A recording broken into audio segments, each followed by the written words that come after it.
만나고 있다는 최강민이라는 청년의 부모님을 처음 만나는 아주 중요한 자리였어요. 침대에 가만히 누워 천장을 바라보는데 김영옥 할머니는 이상하게 마음이 불안했습니다. 기쁜 마음보다는 걱정이 더 크게 다가왔어요. 이른 평생을 살며 생긴 그 날카로운 직감이 무언가 잘못됐다고 경고하는 것만 같았습니다. 우리 손녀가 행복해하는 모습을 봐야 하는데 왜 이렇게 마음이 무거운 걸까요? 세수를 마치고 거실 창문을 활짝 열었습니다. 10월 중순의 서늘한 가을 공기가 집 안으로 기분 좋게 스며들었고 14층에서 내려다 보이는 한강이 아침 햇살의 은빛으로 반짝반짝 빛나고 있었죠. 정말 아름다운 풍경이었지만 할머니의 마음은 여전히 편치 않았습니다. 서연이가 저 남자를 만나기 시작한 뒤로 지난 6개월 동안의 일을 떠올려 봤습니다. 서연이가 최강민을 만나기 시작한 뒤로 참 많은 것이 달라졌어요. 예전에 그 밝고 활발했던 손녀는 어디 가고 자주 멍하니 있는 아이가 되어버렸습니다.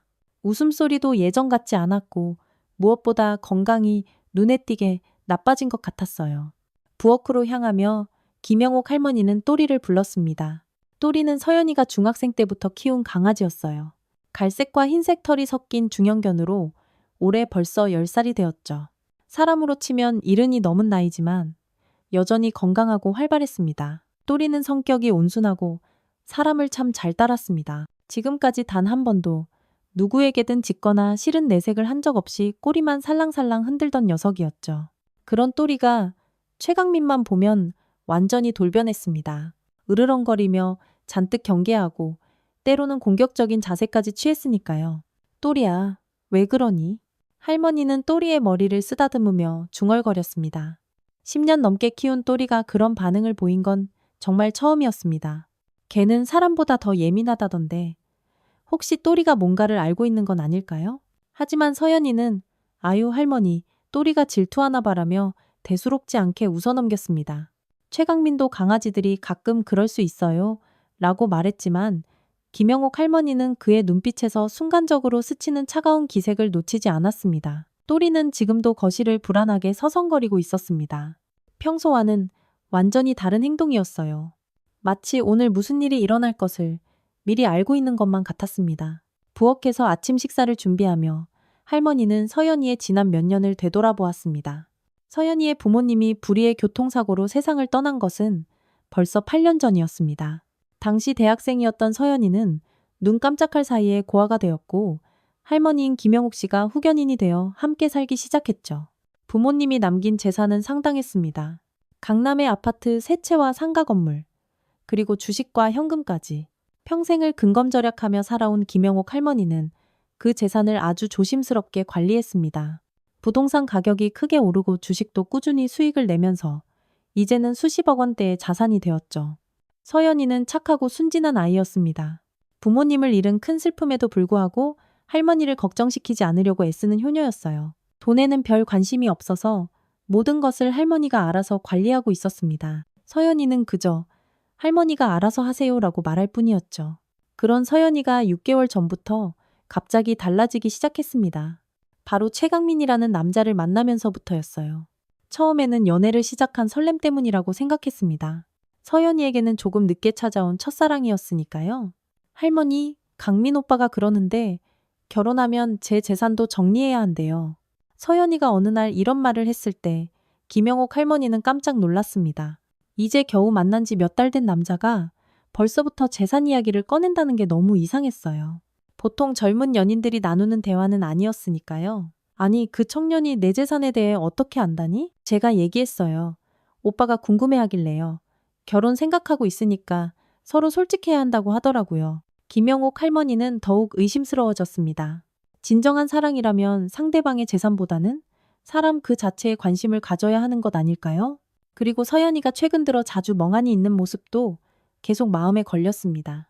서연아, 너 요즘 어디 몸이 안 좋니? 자꾸 피곤해 보이는데. 아니에요 할머니, 강민 오빠가 주는 영양제 먹고 있어서 괜찮아요. 몸에 아주 좋은 거래요. 영양제? 건강한 애가 왜 갑자기 영양제를 먹어? 오빠가 제가 피곤해 보인다고 특별히 구해준 거예요. 외국에서 수입한 고급 영양제래요. 하나에 10만 원이나 한다고 했어요. 김영옥 할머니는 그 말을 듣고 더욱 이상하다고 생각했습니다. 건강한 젊은 사람이 왜 갑자기 그렇게 비싼 영양제를 먹어야 할까요? 그리고 서연이의 얼굴을 자세히 보니 영양제를 먹는다는 사람치고는 안색이 영 좋지 않았습니다. 오히려 예전보다 더 야위어 보였고 눈빛도 흐릿했죠. 집중력도 떨어진 것 같았고 자주 깜빡깜빡하는 일이 많아졌습니다. 이런 증상들이 단순한 영양제 때문이라고 하기에는 너무 이상했어요. 더욱 걱정스러운 것은 서연이가 최강민과 함께 있을 때의 모습이었습니다. 평소에 활발하고 당당한 서연이가 아니라 마치 조심스럽게 눈치를 보는 사람 같았어요. 자신의 의견보다는 최강민의 말에 무조건 따르는 모습을 보일 때가 많았습니다. 상견례 약속 시간이 다가오자 김영옥 할머니는 서연이의 방으로 갔습니다. 문을 살짝 열어보니 서연이는 거울 앞에서 화장을 하고 있었는데 손이 미세하게 벌벌 떨리고 있었습니다. 립스틱을 바르려다가 실수로 삐끗 엇나가기도 했어요. 서연아, 긴장되니? 네, 조금요. 그런데 할머니, 이상해요. 요즘 자꾸 깜빡깜빡해요. 어제 뭘 했는지도 잘 기억이 안 나고 머리가 막지 않은 것 같아요. 김영옥 할머니는 손녀의 얼굴을 자세히 살펴보았습니다. 화장을 했음에도 불구하고 얼굴이 예전보다 훨씬 야위었고 눈 밑에는 다크서클이 짙게 패어 있었습니다. 눈빛도 흐릿했고 마치 정신이 온전하지 않은 사람처럼 보였어요. 서연아, 혹시 그 영양제 말인데 정확히 언제부터 먹기 시작했니? 강민 오빠 만난 지 한 달쯤 뒤부터요. 제가 피곤해 보인다고 하니까 특별히 구해줬어요. 외국에서 수입한 고급 영양제라고 하루에 2번씩 꼭 먹으라고 하더라고요. 그 영양제 먹고 나면 기분은 어떻고? 처음에는 괜찮았는데 요즘에는 먹고 나면 머리가 좀 무거워져요. 그리고 자꾸 졸려서 낮잠을 자게 되고요. 오빠는 몸이 적응하는 과정이라고 하는데 김영옥 할머니는 가슴이 철렁 내려앉았습니다. 서연이의 이상한 증상들이 그 영양제와 관련이 있을 가능성이 아주 높아 보였어요.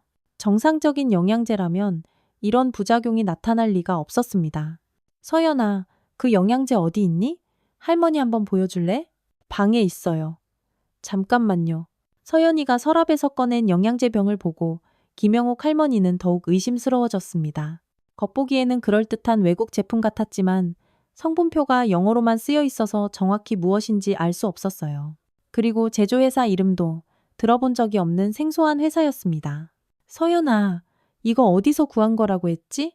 오빠가 아는 의사 선생님이 추천해 준 거래요. 일반 약국에서는 팔지 않는 전문 영양제라고 했어요. 그때 거실에서 또리가 컹컹 짖는 소리가 들렸습니다. 창문 너머로 최강민이 걸어오는 모습이 보였어요.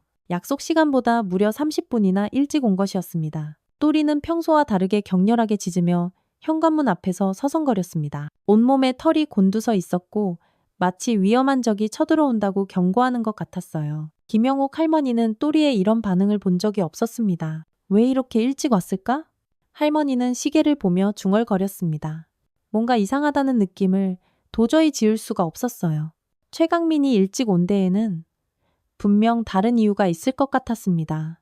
혹시 서연이가 영양제에 대해 의심하고 있다는 걸 알고 온 건 아닐까요? 또리의 짖는 소리는 점점 더 격렬해졌습니다. 마치 조심해, 위험해 라고 외치는 것만 같았어요. 안녕하세요, 할머님. 최강민이 현관에 들어서며 정중하게 인사했습니다. 30대 중반의 그는 깔끔한 네이비색 정장을 입고 있었고 손에는 고급 브랜드의 선물 상자를 들고 있었죠. 외모도 준수하고 예의도 바른 사람이었습니다. 첫인상만으로는 손녀의 남자친구로 전혀 손색이 없어 보였어요. 하지만 또리의 반응은 완전히 달랐습니다. 최강민이 현관문을 넘어서자마자 또리는 더욱 격렬하게 짖으며 그를 향해 달려들려고 했습니다. 평소 온순했던 또리가 이렇게 공격적인 모습을 보인 것은 정말로 처음이었습니다. 김영옥 할머니가 급히 또리의 목줄을 붙잡아야만 했어요. 어머, 죄송해요. 또리가 오늘 왜 이러는지 모르겠네요. 평소에는 이런 애가 아닌데. 괜찮습니다, 할머님. 걔들이 가끔 그럴 수 있죠. 저를 아직 낯설어하는 것 같네요. 최강민은 웃으며 말했지만 김영옥 할머니는 그의 눈빛에서 순간적으로 스치는 싸늘한 기운을 놓치지 않았습니다. 아, 이건 할머님께 드리는 작은 선물입니다. 최강민이 건넨 상자를 열어보니 아주 값비싼 홍삼 세트였습니다. 백화점에서 파는 고급 제품으로 가격이 수십만 원은 좋게 될 것 같았어요. 겉으로 보기에는 정말 정성스러운 선물이었습니다. 아이고, 이런 비싼 걸. 고마워요. 할머님 건강 생각해서 준비했습니다. 앞으로 가족이 될 텐데 이 정도는 당연하죠. 최강민의 말에서 김영옥 할머니는 미묘한 위화감을 느꼈습니다. 가족이 될 텐데라는 표현이 마치 이미 모든 것이 결정된 사실처럼 들렸어요. 아직 상견례도 하지 않았는데 너무 성급한 것 아닐까요? 서연아, 준비 다 됐어? 네, 오빠, 거의 다 됐어요. 잠깐만 기다려주세요. 서연이가 방에서 나왔습니다. 예쁘게 차려입었지만 얼굴이 창백했고 걸음걸이도 어딘지 모르게 어색했어요. 마치 술에 취한 사람처럼 중심을 잘 잡지 못하는 것 같았습니다. 그리고 평소보다 말수가 적었고 최강민의 눈치를 보며 조심스럽게 행동했죠. 몸은 괜찮니? 얼굴이 안 좋아 보이는데. 김영옥 할머니가 걱정스럽게 물었습니다. 괜찮아요, 할머니. 그냥 조금 긴장돼서요. 하지만 서연이의 목소리는 평소와 달리 힘이 없었고 눈빛도 초점이 없어 보였습니다. 마치 정신이 흐릿한 상태에서 억지로 정상인 척하고 있는 것 같았어요. 최강민이 서연이의 어깨에 손을 올리며 말했습니다. 긴장할 필요 없어. 자, 그럼 출발할까요? 부모님께서 기다리고 계세요? 최강민이 시계를 보며 말했습니다. 아직 시간이 충분히 남아 있음에도 불구하고 서두르는 기색이 역력했어요. 마치 이 집에서 빨리 벗어나고 싶어 하는 사람 같았습니다. 그의 시선이 자꾸만 서연이의 핸드백 쪽으로 향하고 있었습니다. 마치 그 안에 뭔가 중요한 것이라도 들어있는지 확인하고 싶어 하는 눈치였죠. 서연아, 가방은 챙겼니? 네, 챙겼어요.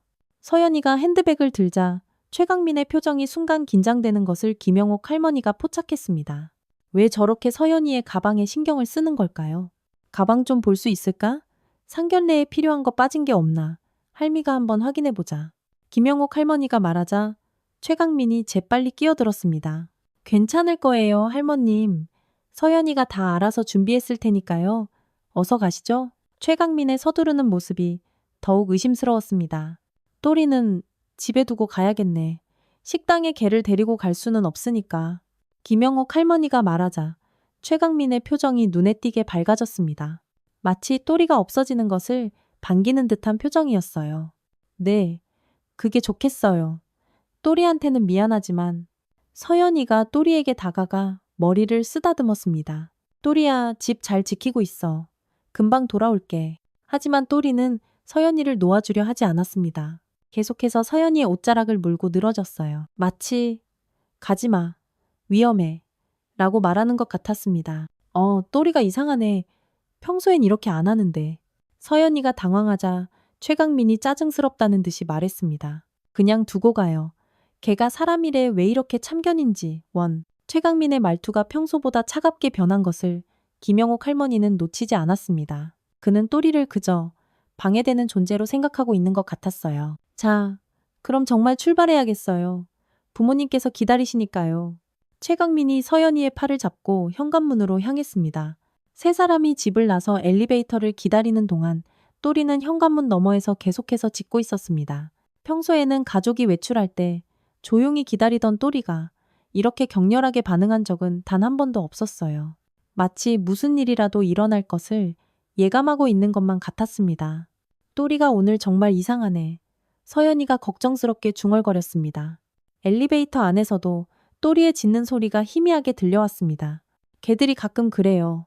신경 쓰지 마세요. 최강민이 단호하게 말했습니다. 택시를 타고 강남의 고급 한정식집으로 향하는 동안 김영옥 할머니는 서연이의 상태를 계속해서 관찰했습니다. 서연이는 창밖을 멍하니 바라보고 있었는데 때때로 고개가 뒤로 젖혀질 만큼 깊은 졸음에 빠져들었습니다. 상견례를 앞둔 예비신부가 이렇게 정신이 없어도 되는 걸까요? 서연아, 괜찮니? 너무 피곤해 보이는데. 네, 괜찮아요. 그냥 좀 졸려서요. 서연이의 대답은 힘이 없었고 발음도 어딘지 모르게 어눌했습니다. 마치 수면제라도 먹은 사람처럼 보였어요. 서연이가 요즘 좀 바빠서 피곤한가 봐요. 오늘 상견례 끝나면 푹 쉬게 해주세요. 최강민이 김영옥 할머니에게 말했습니다. 하지만 할머니는 서연이가 특별히 바쁜 일이 없다는 것을 잘 알고 있었습니다. 송원이라는 이름의 한정식집은 강남에서도 손꼽히는 최고급 식당이었습니다. 프라이빗 룸으로 유명한 곳으로 한 끼 식사비가 수십만 원은 좋게 나올 것 같았죠. 와, 정말 좋은 곳이네요. 김영옥 할머니가 감탄했습니다. 최강민의 집안이 상당한 재력가라는 것을 다시 한번 실감할 수 있었어요. 부모님께서 특별히 좋은 곳으로 예약해 주셨어요. 할머님과 서연이를 위해서요. 최강민이 웃으며 말했지만 김영옥 할머니는 그의 미소가 어딘지 부자연스럽다고 느꼈습니다. 너무 완벽해서 오히려 가짜 같은 미소였어요. 식당 입구에서 최강민의 부모님이 기다리고 있었습니다.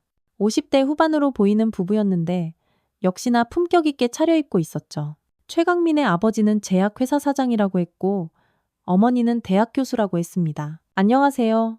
서연양 할머님이시군요. 반갑습니다. 최강민의 어머니가 정중하게 인사했습니다. 하지만 김영옥 할머니는 그들의 시선이 자꾸만 서연이에게 머물러 있다는 것을 느꼈습니다. 우리 서연이 잘 부탁드립니다. 물론이죠. 우리 강민이가 서연 씨를 정말 좋아해서요. 저희도 이렇게 예쁜 며느리를 맡게 되어 정말 기쁩니다. 최강민 아버지의 말이었습니다. 하지만 그의 눈빛에는 기쁨보다는 다른 무언가가 있는 것 같았어요. 프라이빗 룸으로 안내받아 자리에 앉았습니다. 넓고 고급스러운 방에는 한국 전통 가구들이 품격 있게 배치되어 있었고 창밖으로는 아름다운 정원이 보였습니다. 분위기는 참 좋았지만 김영옥 할머니는 왠지 모를 긴장감을 느꼈습니다. 그런데 서연 씨 부모님은 어떤 일을 하셨나요? 최강민 아버지가 물었습니다. 이미 알고 있을 법한 내용인데 굳이 다시 묻는 것이 이상했습니다. 서연이 부모는 8년 전에 사고로 세상을 떠났어요. 김영옥 할머니가 대답하자 최강민의 부모는 과장된 동정의 표정을 보였습니다. 아, 그렇게 어린 나이에 정말 안 됐네요. 그럼 그동안 혼자 지냈겠군요. 할머니인 제가 돌보고 있습니다. 아, 그러시군요. 그럼 재산 관리 같은 것도 할머님께서 다 하고 계시는 거군요. 최강민 어머니의 질문이 점점 더 직접적으로 변해가고 있었습니다. 상견례 자리에서 나누기에는 너무나 사적인 이야기였어요. 네, 서연이가 아직 어려서 제가 관리하고 있습니다. 부모님이 남기신 유산이 꽤 많다고 들었는데요. 우리 강민이가 서연 씨한테 들었다고 하더라고요. 김영옥 할머니는 깜짝 놀랐습니다. 최강민이 서연이로부터 재산에 대한 구체적인 정보를 알아낸 것 같았어요. 그리고 그것을 자신의 부모님에게 전부 보고했다는 뜻이었습니다. 그런 것까지 말했단 말이니? 김영옥 할머니가 서연이를 바라보자 서연이는 당황한 표정을 지었습니다. 제가요? 제가 언제 그런 말을 했죠?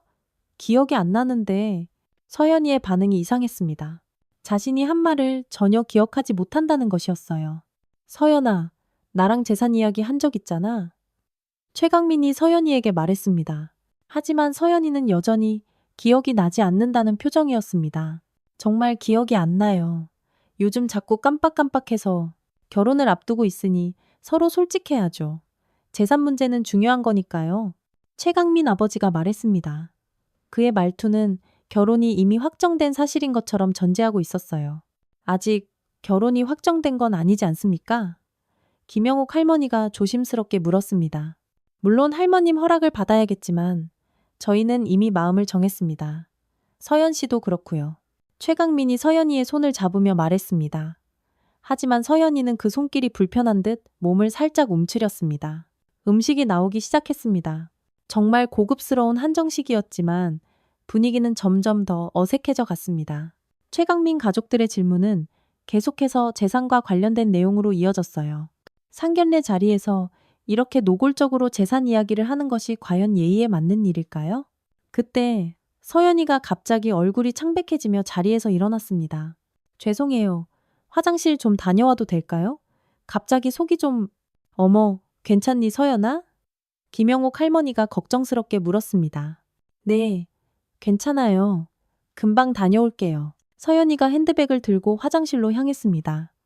그때 최강민의 표정이 순간적으로 긴장되는 것을 김영옥 할머니는 또다시 놓치지 않았습니다. 서연이가 화장실로 간 후 최강민 가족들의 대화는 더욱 노골적으로 변했습니다. 마치 서연이가 없는 틈을 타서 진짜 속내를 드러내는 것 같았어요. 할머님, 솔직히 말씀드리면 저희도 서연 씨의 재산 상황을 정확히 알고 싶습니다. 결혼하면 한 가족이 되는 건데 서로 숨길 게 뭐 있겠어요? 최강민 아버지가 직설적으로 말했습니다. 김영옥 할머니는 그의 말투에서 냉정한 사업가의 면모를 느꼈습니다. 그런 것들은 아이들이 결혼한 후에 천천히 정리해도 되지 않을까요? 아닙니다, 할머님.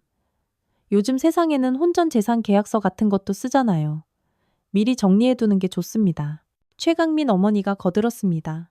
그들의 관심사가 서연이라는 사람보다는 오직 재산에만 있다는 것이 점점 더 명확해지고 있었습니다. 그런데 서연 씨가 요즘 좀 이상하지 않나요?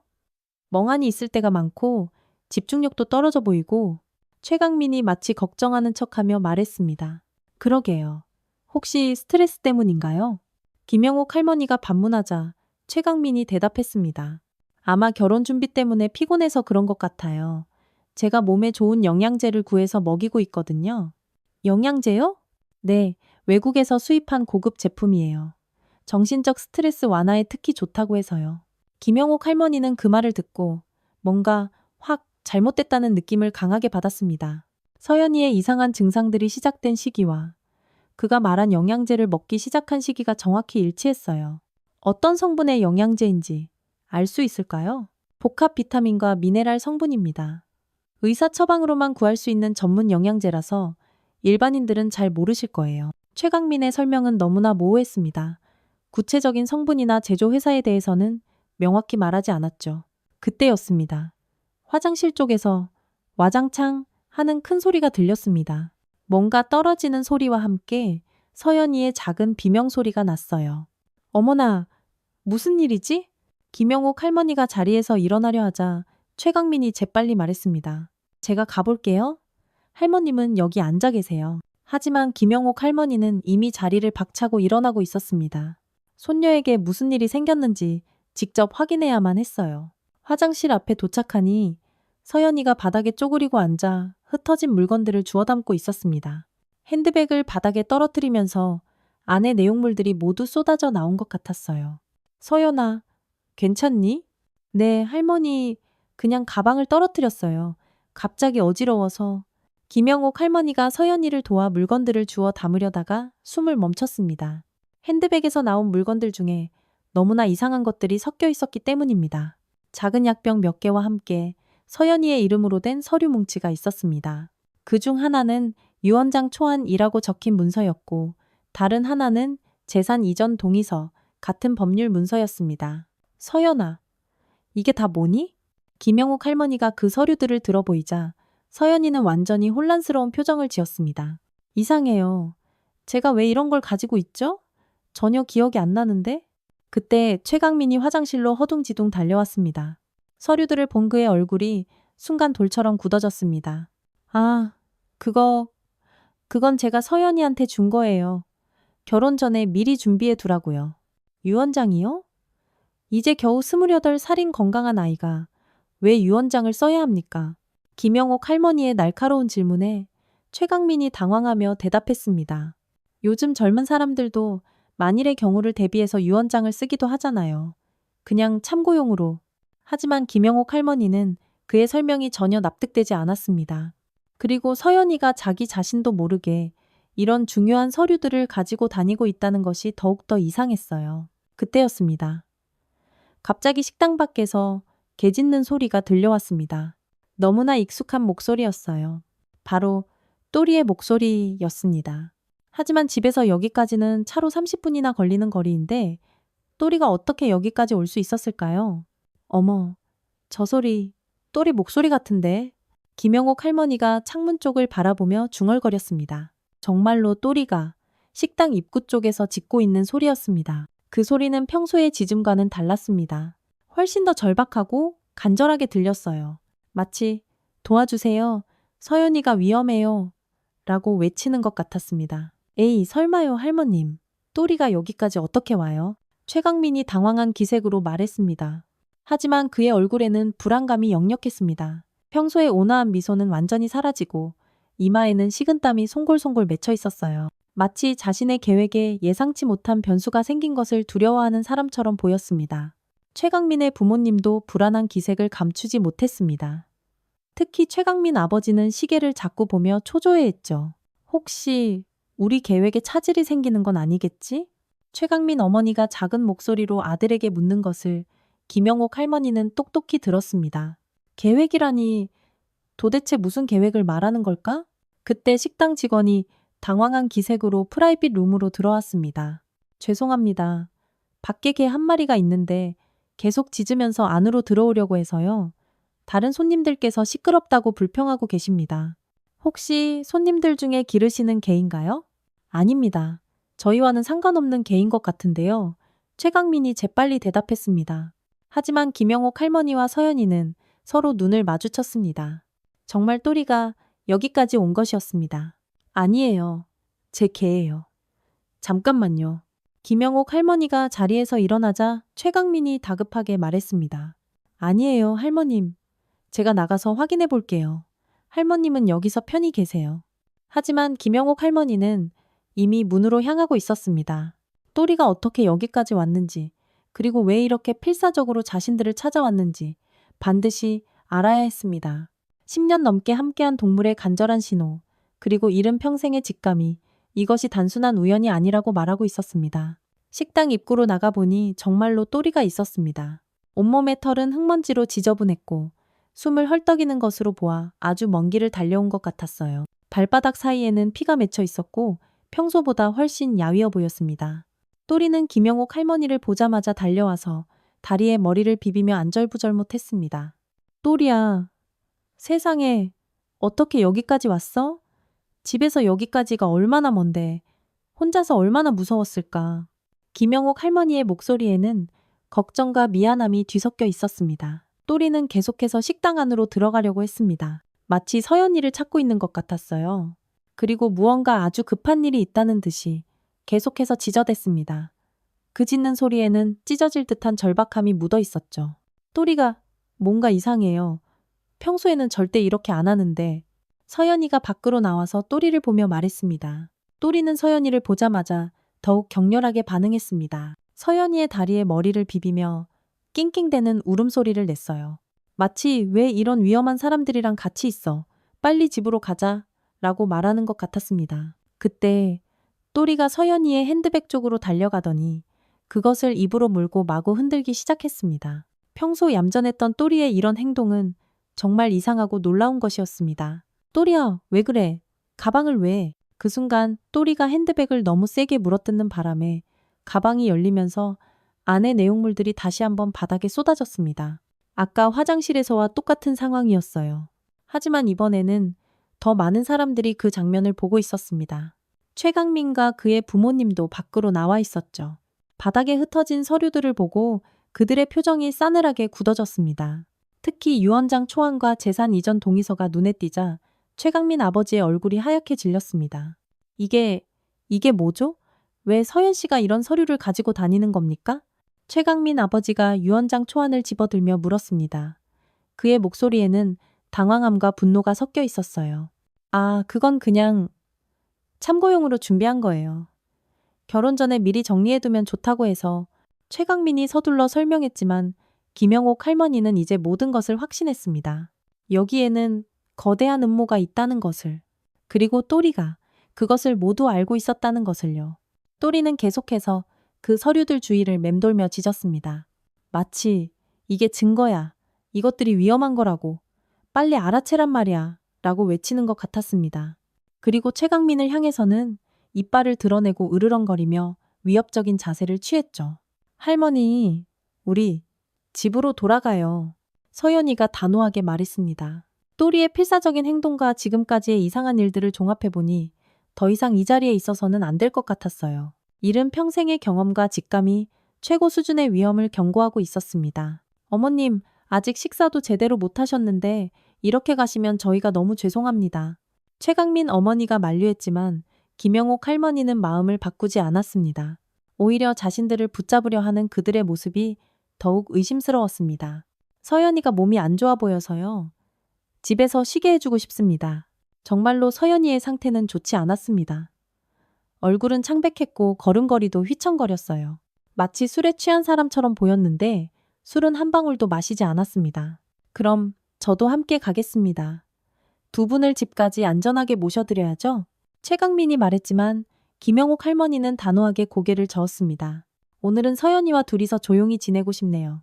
내일 다시 연락드리겠습니다. 하지만 할머님, 서연이와 저는 곧 결혼할 사이인데 아직 결혼한 것도 아니고 약혼한 것도 아니잖아요. 오늘 상견례는 여기서 끝내겠습니다. 김영옥 할머니의 말에 최강민의 얼굴에 노골적인 불만이 드러났습니다. 평소에 온화한 가면이 벗겨지면서 차가운 본성이 드러나고 있었어요. 하지만 어른들 앞에서 대놓고 반대할 수는 없었는지 입술을 깨물었죠. 최강민의 부모님도 당황한 기색이 역력했습니다. 뭔가 계획이 틀어지고 있다는 것을 온몸으로 느끼고 있는 것 같았어요. 알겠습니다. 그럼 내일 연락 기다리겠습니다. 하지만 서연이가 계속 이상한 행동을 한다면 최강민의 말에는 미묘한 위협이 담겨 있었습니다. 김영옥 할머니는 그것을 놓치지 않았습니다. 무슨 말씀이세요? 아무것도 아닙니다. 그냥 서연이가 건강했으면 좋겠다는 뜻이었어요. 택시를 타고 집으로 향하는 동안 또리는 서연이의 무릎에 머리를 올리고 조용히 있었습니다. 하지만 여전히 경계를 늦추지 않고 있었죠. 마치 이제 조금은 안전해졌어. 하지만 아직 조심해야 해라고 말하는 것 같았습니다. 할머니, 또리가 어떻게 그 식당까지 찾아온 걸까요? 정말 신기해요. 개들은 후각이 뛰어나서 주인을 찾을 수 있다고 하더라.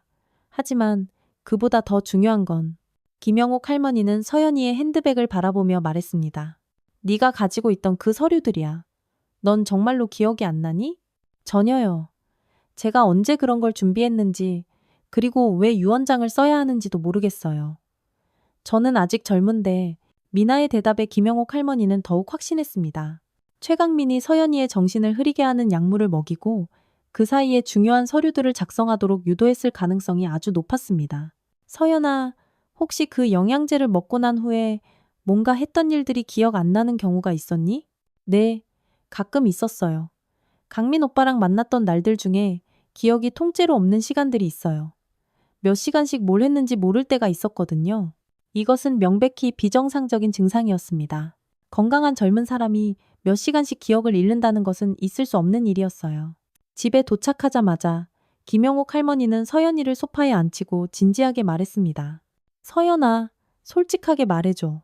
최강민이 준 영양제를 먹고 나서 기분이 정말 어땠니? 처음엔 괜찮았는데 요즘엔 먹고 나면 머리가 멍해져요. 그리고 기억력도 떨어지는 것 같고 가끔은 강민 오빠가 시키는 대로 그냥 하고 있는 제 자신을 발견할 때가 있어요. 어떤 서류에 사인을 하거나 은행 관련 질문에 답하거나 그런데 나중에 생각해보면 제가 왜 그랬는지 기억이 잘 안 나요. 김영옥 할머니는 온몸에 소름이 돋았습니다. 최강민이 아주 체계적으로 서연이를 조종하고 있었던 것입니다. 그 영양제 어디 있니? 당장 가져와 보렴. 서연이가 방에서 가져온 영양제 병을 자세히 살펴보니 김영옥 할머니는 더욱 의심스러워졌습니다. 라벨에 적힌 성분명들이 일반적인 비타민이 아니었어요. 이상하네. 이런 성분들은 일반 영양제에 들어가는 게 아닌데 평생 병원에서 일하며 각종 약물에 대해 어느 정도 지식이 있던 김영옥 할머니는 그 성분들 중 일부가 정신과 약물에 사용되는 것들임을 즉시 알아차렸습니다. 서연아, 이 약은 당분간 절대 먹지 마. 일단 병원에 가서 검사부터 받아보자. 네, 할머니. 사실 저도 좀 이상하다고 생각했어요. 먹을 때마다 정신이 흐릿해지는 게. 하지만 강민 오빠가 몸에 좋다고 하니까 그냥 계속 먹었어요. 또리가 그들 옆으로 와서 조용히 앉았습니다. 마치 이제야 진실을 알게 됐구나. 정말 다행이야라고 말하는 것 같았어요. 그리고 서연이를 바라보는 또리의 눈에는 깊은 사랑과 걱정이 어려 있었습니다. 그날 저녁 김영옥 할머니는 서연이가 잠든 후 혼자 거실에서 생각에 잠겼습니다. 오늘 일어난 일들을 정리해보니 최강민의 목적이 점점 더 명확해졌습니다. 그는 서연이의 재산을 노리고 있었고 그것을 위해 아주 치밀하고 체계적으로 계획을 세워 접근한 것 같았어요. 인생 경험으로 보아 이런 치밀한 계획은 하루아침에 세워진 것이 아니었습니다. 아마도 몇 달, 아니 몇 년 전부터 서연이를 관찰하고 연구했을 것입니다. 서연이의 생활 패턴, 성격, 그리고 무엇보다 그녀가 가진 거대한 재산 상황까지 모든 것을 파악한 후에 접근했을 거예요. 먼저 서연이에게 의식을 흐리게 하는 약물을 주어 판단력을 떨어뜨리고 그 상태에서 재산 관련 서류들을 작성하도록 유도했을 것입니다. 그리고 결혼을 통해 합법적으로 그 모든 재산을 차지하려 했던 것 같았습니다. 만약 오늘 상견례가 성공적으로 끝났다면 아마 곧바로 결혼을 서둘렀을 테죠. 김영옥 할머니는 냉장고에서 우유를 꺼내 따뜻하게 데우며 계속 생각했습니다. 최강민이 오늘 약속보다 일찍 온 이유도 이제야 이해가 됐습니다. 아마도 서연이의 핸드백에 있는 서류들을 확인하고 싶었거나 혹은 상견례 전에 서연이에게 추가로 약물을 투여하려 했을 수도 있습니다. 그리고 최강민 부모님의 반응도 너무나 이상했습니다. 처음 만나는 예비 며느리에게 재산 이야기를 그렇게 노골적으로 하는 것은 절대 정상적이지 않았어요. 마치 이미 모든 계획을 알고 있는 사람들의 행동 같았습니다. 아마도 아들인 최강민의 범죄에 가담한 공모자, 일 가능성이 높았습니다. 김영옥 할머니는 내일 해야 할 일들을 차근차근 정리했습니다. 우선 서연이를 병원에 데려가서 약물 검사를 받게 하고 변호사와도 상담을 받아야겠다고 생각했습니다. 그리고 경찰에도 신고하는 것을 고려해봐야 했습니다. 하지만 무엇보다 중요한 것은 서연이의 안전이었습니다. 최강민이 자신의 계획이 발각된 것을 알게 되면 어떤 행동을 할지 예측할 수 없었어요. 혹시 서연이에게 해를 끼치려 할 수도 있었습니다. 그래서 당분간은 외출을 자제하고 최강민과의 연락도 완전히 차단해야겠다고 생각했습니다. 또리는 여전히 서연이의 방문 앞에서 보초를 서고 있었습니다. 마치 최강민이 밤에 몰래 찾아올까봐 걱정하는 것 같았어요. 김영옥 할머니는 또리의 이런 행동을 보며 동물의 직감이 얼마나 뛰어난지 새삼 깨달았습니다. 또리야, 고생 많았다. 네가 아니었으면 정말 큰일 날 뻔했어. 김영옥 할머니가 또리의 머리를 쓰다듬자 또리는 꼬리를 살짝 흔들었습니다. 하지만 여전히 긴장을 늦추지 않고 있었죠. 마치 아직 위험이 완전히 지나가지 않았다는 것을 알고 있는 것 같았습니다. 김영옥 할머니는 또리에게 특별한 간식을 듬뿍 주었습니다. 오늘 또리가 보여준 용기와 충성심에 대한 작은 보상이었습니다. 10살이라는 나이에도 불구하고 그 먼 길을 혼자 달려와서 서연이를 구해낸 것은 정말 대단하고 기적 같은 일이었습니다. 밤이 늦도록 잠이 오지 않았습니다. 김영옥 할머니는 거실에서 서연이와 또리를 번갈아 보며 밤새 자리를 지켰습니다. 다음 날 아침 서연이는 훨씬 맑은 정신을 보였습니다. 최강민이 준 약물을 하루 정도 끊었을 뿐인데 벌써 효과가 나타나는 것 같았어요. 얼굴에도 혈색이 돌았고 눈빛도 예전처럼 또렷해졌습니다. 할머니, 이상해요. 어제보다 머리가 훨씬 맑아진 것 같아요. 그리고 기억도 더 선명해지는 것 같고요. 그렇다면 그 영양제가 정말 문제였나 보다. 서연이는 어제 있었던 일들을 다시 떠올려 보며 말했습니다. 생각해보니까 정말 이상했어요. 상견례 자리에서 강민 오빠 부모님이 계속 재산 이야기만 하시더라고요. 처음 만나는 자리에서 그런 이야기를 하는 게 정상인가요? 전혀 정상적이지 않지. 보통은 서로를 알아가는 시간을 먼저 가져야 하는데 김영옥 할머니는 서연이를 데리고 곧장 대학 병원으로 갔습니다. 오래전부터 알고 지내던 의사에게 부탁해서 서연이의 혈액 검사를 진행했습니다. 긴급 검사를 요청해서 당일 오후에 바로 결과를 받을 수 있었어요. 결과는 충격적이었습니다. 김영옥 할머니는 검사 결과지를 받아들고 손이 덜덜 떨렸습니다. 이상하네요. 서연 씨 혈액에서 정신과 약물 성분이 검출됐습니다. 그것도 상당히 높은 농도로요. 이런 약물은 처방전 없이는 절대 구할 수 없는 전문 의약품인데 담당 의사는 검사 결과를 보며 아주 심각한 표정을 지었습니다. 어떤 효과가 있는 약물인가요? 의식을 흐리게 하고 기억력을 감퇴시키는 효과가 있습니다. 그리고 판단력도 현저히 저하시키죠. 정신과에서 극심한 불안증이나 조현병 환자에게 사용하는 아주 강한 약물입니다. 건강한 사람이 복용하면 매우 위험할 수 있어요. 의사의 설명을 들으며 김영옥 할머니는 분노로 온몸이 떨렸습니다. 최강민이 의도적으로 서연이에게 이렇게 위험한 약물을 먹인 것이었습니다. 이 정도 농도라면 거의 매일 복용한 것으로 보입니다. 정말 위험한 상황이었어요. 조금만 더 오래 복용했다면 뇌에 영구적인 손상이 올 수도 있었을 겁니다. 그리고 이런 약물은 중독성도 있어서 갑자기 끊으면 금단 증상이 나타날 수도 있습니다. 의사의 말에 김영옥 할머니는 등골이 오싹해졌습니다. 하나뿐인 손녀가 얼마나 끔찍하고 위험한 상황에 있었는지 그제야 깨달았습니다. 금단 증상이라면 어떤 것들인가요? 두통, 메스꺼움, 극심한 불안감, 손떨림 등이 있을 수 있습니다. 하지만 다행히 아직 복용 기간이 그리 길지 않아서 심각한 금단 증상은 나타나지 않을 것 같습니다. 그래도 며칠간은 주의 깊게 관찰하셔야 합니다. 의사는 또한 이런 약물이 어떻게 유통되는지에 대해서도 설명해 주었습니다. 이런 약물은 제약회사에서 아주 엄격하게 관리되는 것들입니다. 일반인이 구하려면 의사의 처방전이 반드시 필요하고 사용량까지 철저히 추적 관리되죠. 그런데 어떻게 이런 약물을 구했는지 혹시 불법적으로 제조되거나 유통되는 경우도 있나요? 있긴 하지만 매우 드뭅니다. 그리고 그런 경우에는 아주 심각한 법적 처벌을 받게 됩니다. 이 사건은 반드시 경찰에 신고하시는 게 좋을 것 같습니다. 병원에서 나온 후 김영옥 할머니는 바로 변호사 사무실로 향했습니다. 서연이가 자신도 모르는 사이에 작성된 서류들의 법적 효력에 대해 알아봐야 했습니다. 변호사 사무실에서 확인한 결과도 심각했습니다. 서연이의 이름으로 작성된 서류들 중에는 전 재산을 최강민에게 이전한다는 내용의 동의서와 최강민을 유일한 수익자로 하는 유언장 초안이 있었습니다. 그뿐만 아니라 거액의 대출 신청서와 부동산 담보 설정 동의서까지 있었어요. 다행히 아직 공증을 받거나 정식으로 등록된 서류는 아니네요. 하지만 만약 결혼 후에 이런 서류들이 공식화되었다면 정말 큰 문제가 될 뻔했습니다. 법적으로는 당사자가 정신적으로 온전하지 않은 상태에서 작성된 서류이므로 무효라고 볼 수 있지만 그것을 증명하는 과정이 매우 까다롭고 힘들거든요. 변호사는 또한 최강민을 고발할 수 있는 방법들에 대해서도 조언해 줬습니다. 약물을 이용한 사기 및 재산 갈취 미수 혐의로 고발할 수 있습니다. 특히 정신과 약물을 무단으로 사용한 것은 의료법 위반으로도 처벌받을 수 있습니다.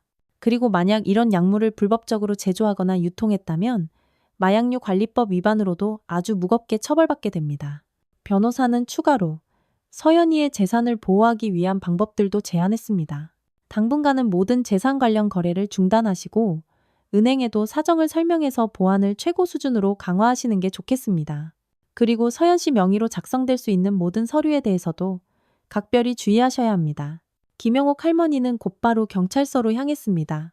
담당 형사에게 모든 경위를 설명하고 병원에서 받은 검사 결과지와 수상한 서류들을 증거로 제출했습니다.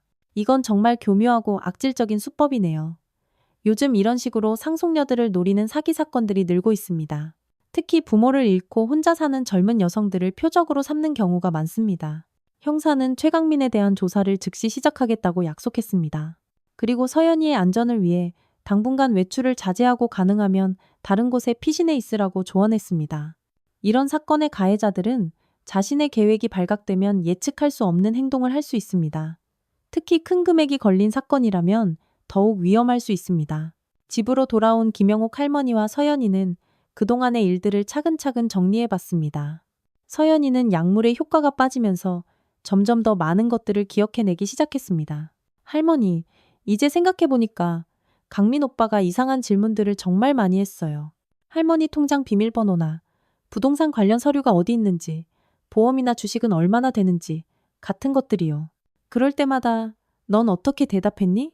잘 기억은 안 나는데 아마 다 말해준 것 같아요. 그때는 머리가 멍해서 뭐가 중요한 정보인지도 판단이 안 됐거든요. 그냥 오빠가 궁금해하니까 당연히 말해줘야 한다고 생각했어요. 김영옥 할머니는 다행히 은행 거래에는 본인 확인 절차가 까다로워서 큰 금전적 피해는 없었지만 만약 결혼까지 했다면 정말 모든 것을 잃을 뻔했다고 생각했습니다. 그날 저녁 최강민에게서 전화가 왔습니다. 김영옥 할머니는 전화벨이 울릴 때 심장이 빠르게 뛰는 것을 느꼈습니다. 또리도 으르렁거리며 전화기에 반응하며 경계태세를 취했습니다. 할머님, 서연이는 괜찮나요? 어제 갑자기 가셔서 정말 걱정됐습니다. 밤새 잠도 한숨 못 잤어요. 최강민의 목소리는 평소처럼 다정했지만 김영옥 할머니는 그 안에 숨겨진 초조함과 긴장감을 느낄 수 있었습니다. 그리고 그가 밤새 잠도 못 잤다고 한 것이 단순한 걱정 때문만은 아닐 것이라고 생각했습니다. 서연이는 괜찮아요. 하지만 당분간 만나지 않았으면 좋겠어요. 김영옥 할머니의 단호한 대답에 최강민은 잠시 침묵했습니다. 네? 왜요? 무슨 일이 있었나요? 혹시 제가 뭐 잘못한 거라도 있나요? 서연이가 몸이 안 좋아서 병원에 갔어요. 그런데 의사 선생님께서 좀 이상한 말씀을 하시더라고요. 김영옥 할머니는 최강민의 반응을 살피기 위해 조심스럽게 말을 꺼냈습니다. 무슨 말씀이신데요? 최강민의 목소리에 명백한 동요가 느껴졌습니다. 서연이가 복용하고 있는 약물에 대해서요. 의사 선생님께서 성분을 보시더니 아주 이상하다고 하시더라고요. 건강한 젊은 사람이 그런 약을 먹을 이유가 전혀 없다고 하시면서요. 전화 너머로 최강민이 마른 침을 꿀꺽 삼키는 소리가 들렸습니다. 그게 무슨 말씀이신지 제가 준 건 그냥 일반 영양제인데요. 영양제가 아니라고 하시더라고요. 정신과에서 사용하는 전문 의약품이라고 하시면서 어떻게 이런 약을 구했는지 아주 의심스럽다고 하시더라고요. 김영옥 할머니의 말에 최강민은 더 이상 대답하지 못했습니다. 길고 무거운 침묵이 흘렀습니다. 최강민 씨, 정말 모르시는 거예요? 저도 잘 모르겠어요. 제가 아는 의사 선생님이 추천해 주신 건데, 혹시 그분이 잘못된 걸 주신 건 아닐까요? 최강민의 변명이 점점 더 어색해지고 있었습니다. 그럼 그 의사 선생님 연락처 좀 알려주세요. 제가 직접 문의해보고 싶네요. 그게 지금 해외에 나가 계셔서 연락이 안 되는 상황이에요. 너무나 뻔한 거짓말이었습니다. 김영옥 할머니는 최강민이 완전히 당황하고 있다는 것을 느꼈습니다. 그럼 제가 다른 영양제를 구해볼게요. 더 안전한 제품으로요? 아니요. 당분간은 아무것도 먹지 않을 겁니다. 그리고 최강민 씨와도 당분간 연락하지 않겠어요. 김영옥 할머니가 단호하게 말하자 최강민의 목소리가 갑자기 급변했습니다. 할머님, 그러시면 안 됩니다. 서연이와 저는 결혼할 사이인데 이렇게 갑자기 연락을 끊으시면 아직 결혼한 것도 아니고 정식으로 약혼한 것도 아니에요. 그리고 서연이가 최근에 가지고 다니던 이상한 서류들도 발견했어요. 최강민이 급하게 말했습니다. 그건 결혼 준비 때문에 미리 준비해둔 거예요. 요즘은 다들 그렇게 한다고 해서 28살 건강한 아이가 유언장을 쓸 이유가 뭐가 있나요? 만일의 경우를 대비해서 최강민 씨, 우리는 더 이상 얘기할 게 없을 것 같네요. 앞으로 연락하지 마세요. 김영옥 할머니가 전화를 끊으려 하자 최강민이 다급하게 외쳤습니다. 할머님, 잠깐만요. 제가 직접 가서 설명드릴게요. 오해가 있는 것 같아요. 오지 마세요. 만약 우리 집에 찾아온다면 바로 경찰에 신고하겠어요. 경찰이요? 왜 갑자기 경찰 얘기를? 최강민의 목소리에 공포가 섞여 있었습니다. 이미 경찰에 가서 상담을 받았습니다. 서연이가 복용한 약물에 대해서도 전부 신고했고요. 전화 너머로 쿵 하고 뭔가 떨어뜨리는 소리가 들렸습니다. 최강민이 완전히 패닉 상태에 빠진 것 같았어요. 할머님, 제발 오해하지 마세요. 저는 정말 서연이를 사랑한다면서 왜 아이에게 이상한 약을 먹였나요? 사랑한다면서 왜 몰래 재산 관련 서류들을 작성하게 만들었나요? 김영옥 할머니의 추궁에 최강민은 더 이상 아무런 변명도 하지 못했습니다. 저는 정말 더 이상 연락하지 마세요. 그리고 우리 집 근처에도 얼씬하지 마세요. 김영옥 할머니가 전화를 끊자 서연이가 창백한 얼굴로 물었습니다. 할머니, 강민 오빠가 정말 저한테 그런 나쁜 짓을 한 건가요? 그런 것 같구나. 하지만 이제 괜찮아. 우리가 미리 알아차렸으니까 정말 다행이야. 또리가 김영옥 할머니와 서연이 사이에 와서 앉으며 두 사람을 번갈아 바라봤습니다. 마치 이제 안전해졌어. 내가 끝까지 지켜줄게 라고 말하는 것 같았어요. 그날 밤 최강민에게서 수십 통의 전화와 문자가 쏟아졌습니다. 처음에는 사과와 해명의 내용이었지만 시간이 갈수록 점점 위협적인 내용으로 변해갔습니다. 할머님, 오해입니다. 제가 직접 가서 설명드리겠습니다. 서연이에게 이상한 소리 하지 마세요. 우리는 정말 사랑하는 사이입니다. 경찰에 신고하시면 절대 안 됩니다. 저희 가족이 전부 망가집니다. 하지만 마지막 문자는 노골적인 협박이었습니다. 너무 멀리 가시면 안 됩니다. 서연이를 위해서라도 조용히 덮으세요. 김영옥 할머니는 이 문자를 즉시 경찰에 증거로 전달했습니다. 그리고 집의 보안도 한층 더 강화했죠. 현관문 자물쇠를 최신형으로 바꾸고 방범창도 다시 점검했습니다. 며칠 후 경찰에서 연락이 왔습니다. 최강민에 대한 조사 결과 충격적인 사실들이 드러났다는 것이었습니다. 최강민은 이런 수법으로 다른 여성들도 속여온 전력이 있습니다. 저희가 현재까지 파악한 것만 해도 적어도 5명 이상의 피해자가 더 있는 것으로 보입니다. 담당 형사가 설명해 주었습니다. 김영옥 할머니는 큰 충격을 받았습니다.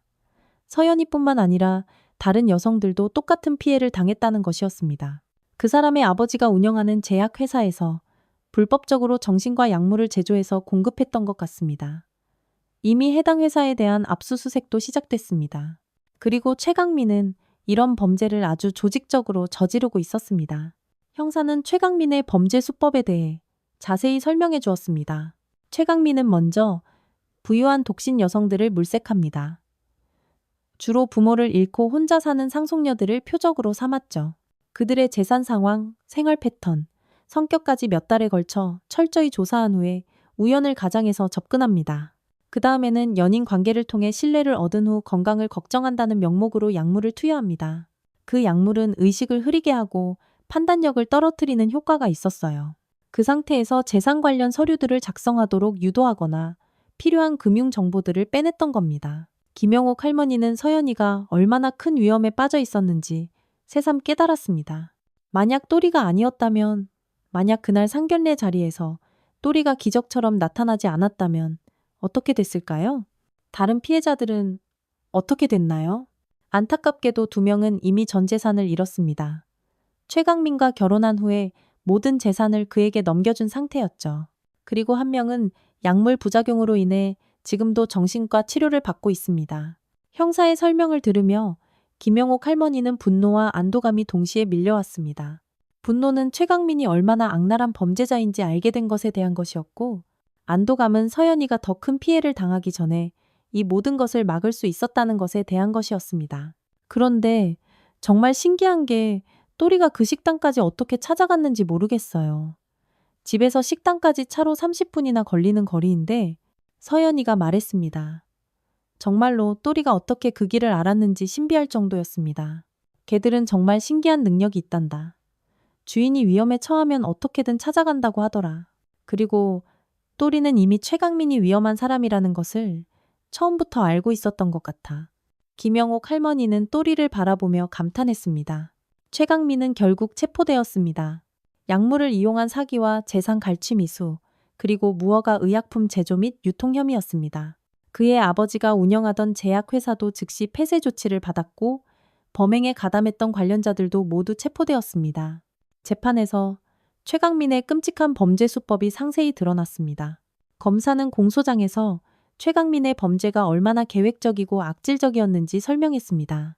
피고인은 최소 7명 이상의 여성들에게 동일한 수법을 사용했습니다.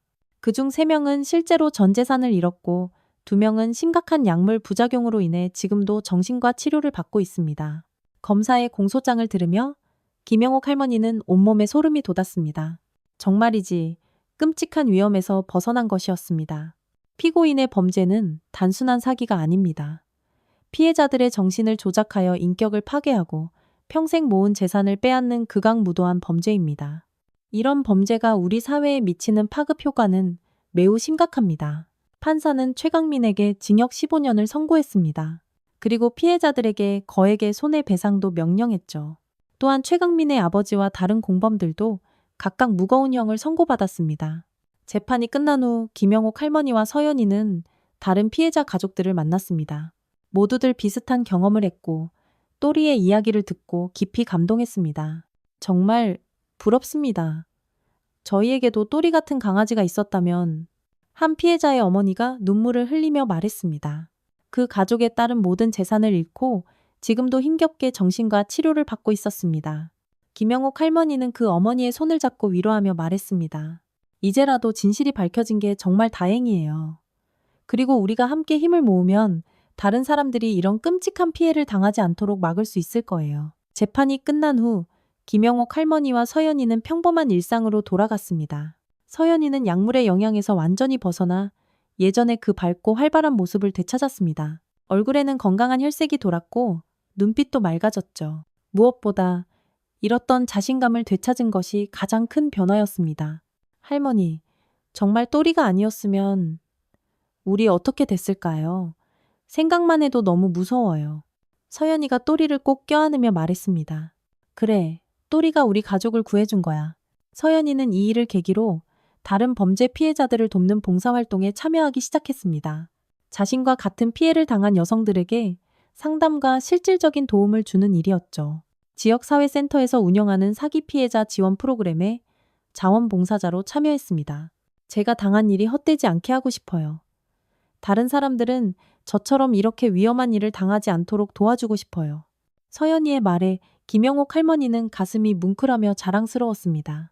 손녀가 이렇게 어려운 경험을 통해 더 성숙해지고 다른 사람들을 도우려는 따뜻한 마음을 갖게 된 것 같아서요. 몇 달 후 김영옥 할머니는 지역 사회센터에서 노인들을 대상으로 사기 예방법에 대한 강의를 하게 되었습니다. 자신의 경험을 바탕으로 다른 어르신들이 억울하게 사기를 당하지 않도록 도움을 주고 싶었습니다. 매주 목요일마다 열리는 강의에는 많은 시니어들이 참석했습니다. 가장 중요한 것은 여러분 자신의 직감을 믿는 거예요. 뭔가 조금이라도 이상하다는 느낌이 들면 주저하지 말고 가족이나 전문기관에 꼭 상담을 받으세요. 그리고 절대 혼자 결정하지 말고 반드시 가족과 상의하세요. 김영옥 할머니는 강의에서 항상 또리의 이야기를 들려주었습니다. 때로는 반려동물의 행동에서도 아주 중요한 신호를 얻을 수 있다는 것을, 그리고 동물들의 직감이 얼마나 정확할 수 있는지를 강조했습니다. 우리 집 또리가 아니었으면 제 손녀가 정말 큰 피해를 당할 뻔했어요. 동물들은 사람보다 더 예민하게 위험을 감지할 수 있거든요. 만약 여러분의 반려동물이 평소와 다른 이상한 행동을 보인다면 한 번쯤은 그 이유를 꼭 생각해 보세요. 청중들은 또리의 이야기에 깊이 감동하며 뜨거운 박수를 쳤습니다. 그렇게 1년이 흘렀습니다. 또리는 이제 11살이 되어 예전보다 조금 느려졌지만 여전히 건강했습니다. 산책할 때는 예전보다 자주 쉬어야 했지만 서연이와 김영옥 할머니를 지키려는 그 의지만큼은 변하지 않았습니다. 어느 따뜻한 봄날 세 가족은 함께 한강공원으로 산책을 나갔습니다. 벚꽃이 만개한 눈부시게 아름다운 날이었어요. 또리는 예전처럼 빠르게 뛰지는 못했지만 여전히 즐겁게 꼬리를 흔들며 걸었습니다. 할머니, 정말 행복해요. 이런 평범한 일상이 얼마나 소중한지 이제야 알겠어요. 서연이가 김영옥 할머니의 팔짱을 끼며 말했습니다. 그녀의 얼굴에는 진정한 평화가 깃들어 있었죠. 나도 그렇단다. 우리 세 가족이 이렇게 함께 있어서 정말 행복해. 또리는 앞서 걸어가며 가끔 뒤를 돌아보곤 했습니다. 마치 우리 가족 모두 함께 있구나라고 확인하는 것 같았어요. 잠자리에 들기 전 서연이는 또리에게 속삭였습니다. 또리야, 고마워. 나를 포기하지 않아줘서. 만약 네가 없었다면 생각하기도 싫어. 하지만 네가 있어서 우리가 다시 이렇게 행복해질 수 있었어. 또리는 서연이의 손을 살짝 핥으며 대답하는 듯 했습니다. 당연한 일을 했을 뿐이야. 우리는 가족이잖아. 김영옥 할머니는 거실에서 마지막으로 일기를 썼습니다. 오늘로 또리가 우리를 구해준 지 정확히 1년이 되었다. 이 작은 강아지가 우리에게 가르쳐준 것은 세상 그 무엇과도 바꿀 수 없다. 진실은 언젠가 반드시 밝혀지고 진정한 사랑은 모든 시련을 이겨낸다는 것을. 그리고 가장 작은 존재가 때로는 가장 큰 변화를 만들어낼 수 있다는 것을. 창밖으로 밤하늘의 별들이 유난히 반짝이고 있었습니다. 어느 가을 아침, 또리는 평소와 달리 침대에서 일어나지 않았습니다. 김영옥 할머니가 다가가자 또리는 힘겹게 꼬리를 딱 한 번 흔들었습니다. 또리야, 어디 아픈 거니? 수의사는 또리가 나이로 인한 자연스러운 쇠약이라고 했습니다. 김영옥 할머니와 서연이는 또리를 집으로 데려와 따뜻하게 돌봤습니다. 그날 저녁 또리는 마지막 힘을 다해 한강공원으로 가고 싶어하는 눈치였습니다. 세 가족은 함께 그곳으로 향했습니다. 붉은 석양이 한강을 황금빛으로 아름답게 물들이고 있었습니다. 또리야, 정말 고마웠어. 네가 아니었으면 우리가 어떻게 됐을까? 서연이가 또리를 꼭 껴안으며 눈물을 흘렸습니다. 또리는 마지막으로 김영옥 할머니와 서연이의 손을 차례로 핥았습니다. 그리고 평생을 지켜온 사랑하는 가족을 바라보며 아주 만족스러운 표정을 지었어요. 또리야, 이제 편히 쉬어도 돼. 넌 정말 최고의 개였어. 김영옥 할머니의 말에 또리는 낑하고 작게 마지막 인사를 했습니다. 그리고 사랑하는 가족들의 품에서 조용히 눈을 감았습니다. 몇 년이 더 흘러 서연이가 아이를 낳았을 때 그 아이는 할머니에게 물었습니다. 할머니, 또리는 어디 갔어요? 또리는 하늘나라에서 우리를 지켜보고 있단다. 김영옥 할머니는 거실 벽에 걸린 또리의 사진을 바라보며 따뜻한 미소를 지었습니다. 그 사진 속에서 또리는 서연이와 함께 환하게 웃고 있었습니다. 또리는 우리 가족을 구해준 영웅이란다. 할머니와 엄마가 진짜 가족이 될 수 있게 도와준 천사야. 진실은 때로 우리에게 상처를 주지만 그 진실을 끝까지 지켜내는 것은 사랑입니다. 그리고 가장 작은 존재가 때로는 가장 큰 기적을 만들어냅니다. 여러분, 오늘 이야기 어떠셨나요? 이야기가 마음에 닿으셨다면 구독과 좋아요 부탁드릴게요. 여러분의 따뜻한 댓글 하나가 모두에게 큰 힘이 됩니다. 감사합니다.